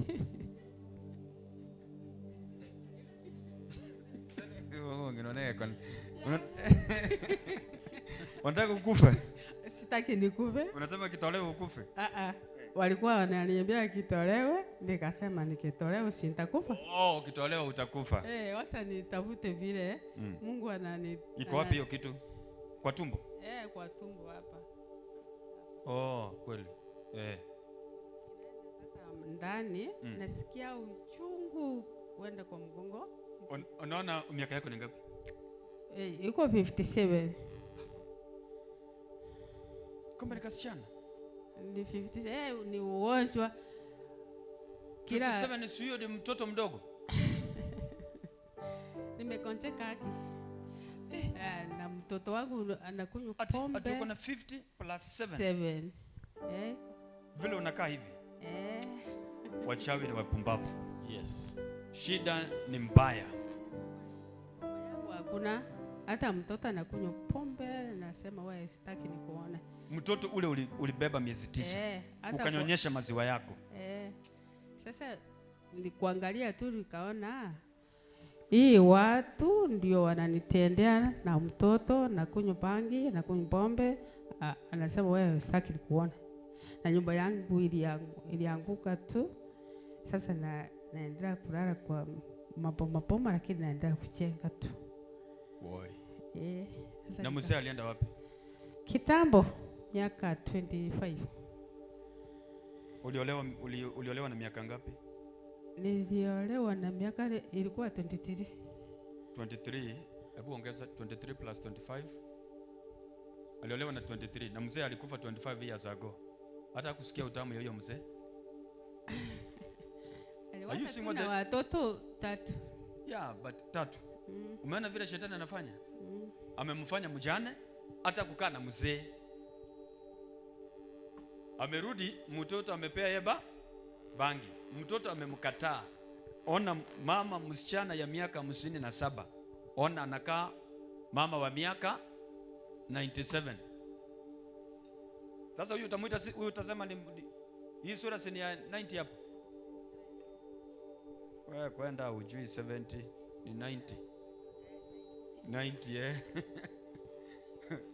Wewe Mungu akusaidia kuponya. Nyasaa Mungu na siri ya Yesu Kristo. Amen. Angwene. Na hiyo kidonda tunaimaliza katika jina la Yesu. Nataka utembee polepole. Uende na fimbo yako, ukifika huko kwa fimbo yako utapewa. Uende nayo nyumbani. Alafu sikiliza. Hivi ndivyo Mungu amekuponya mgongo. Hiyo uchungu vile imepotea completely. Usitembee na hii kitu tena. Uende naye nyumbani. Ukifika nyumbani wewe ndio utaamua vile utafanya, but don't use it because God has healed you. Hii kitu iko hapa inapotea. Hivyo ndivyo Mungu anaponya watu hapa. Atuombei mtu aende kupona. Hapa kwetu tunakuombea unafanya nini? Unapona. Hapa saa hiyo completely. Amen. God bless you. Pigia Yesu makofi katika jina la Yesu. Tunafaa kumaliza ibada. Na wewe, na sasa huyu mumefikishana wapi na yeye? Ukitoka hapa anaenda vizuri, tukifika usiku ndio inakuwa mbaya.